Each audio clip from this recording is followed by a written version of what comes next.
Nietzsche, une passion pour la Corse et les Corses. Le philosophe allemand du 19e siècle n'est jamais venu sur l'île, mais pourtant elle l'a inspiré, comme le montre l'auteur Thierry Ottaviani.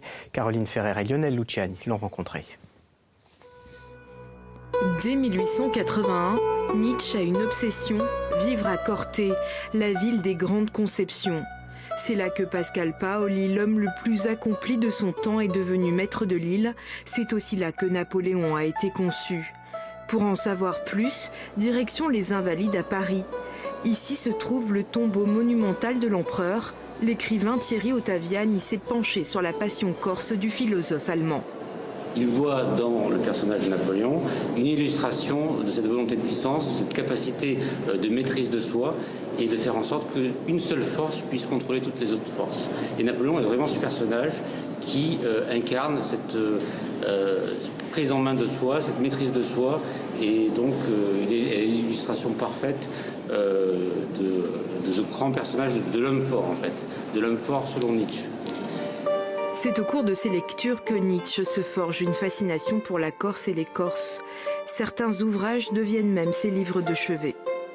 Il y a l'ouvrage Corsica de Gregorius, l'historien donc allemand qui a repris pas mal d'anecdotes et que Nietzsche a lu et qui fait que Nietzsche était très bien renseigné sur l'histoire de Corse grâce à cet ouvrage. Vous avez évidemment celui que Nietzsche appelait le maître de la prose, Mérimée. C'est justement après avoir lu Colomba de Prosper Mérimée qu'il propose à Peter Gast de composer un opéra corse. Nietzsche espère en fait convaincre son ami de l'accompagner dans l'île. Son ami compositeur n'est pas très intéressé par cette histoire.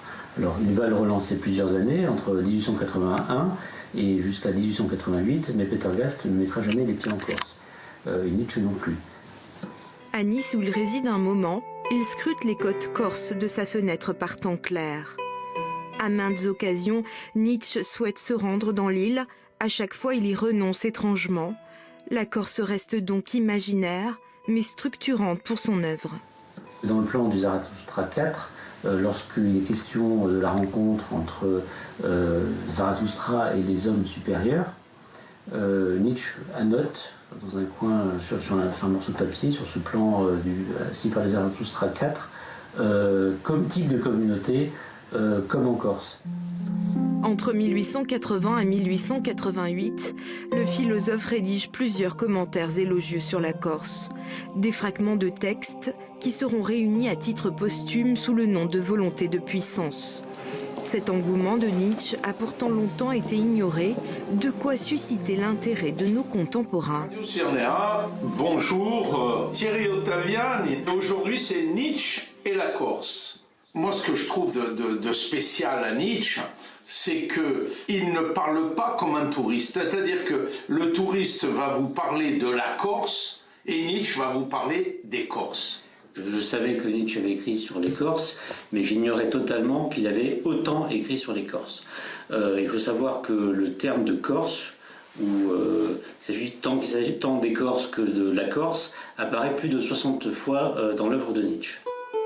Nietzsche en est-il resté au cliché, à une Corse fantasmée, éloignée des réalités? Peut-être, mais un autre illustre philosophe en avait fait autant avant lui. Il me fait penser un peu à Rousseau, qui a jamais mis les pieds en Corse et qui écrivait à une constitution pour la Corse sans la connaître, tout en pensant aux Corses, pas seulement aux images, au peuple, quoi. Dernier coup de théâtre. Après avoir tant désiré venir en Corse, en 1888, Nietzsche y renonce définitivement, le philosophe avouant finalement redouter les dangers d'un voyage dans l'île. Une information encore concernant l'actualité insulaire, la protection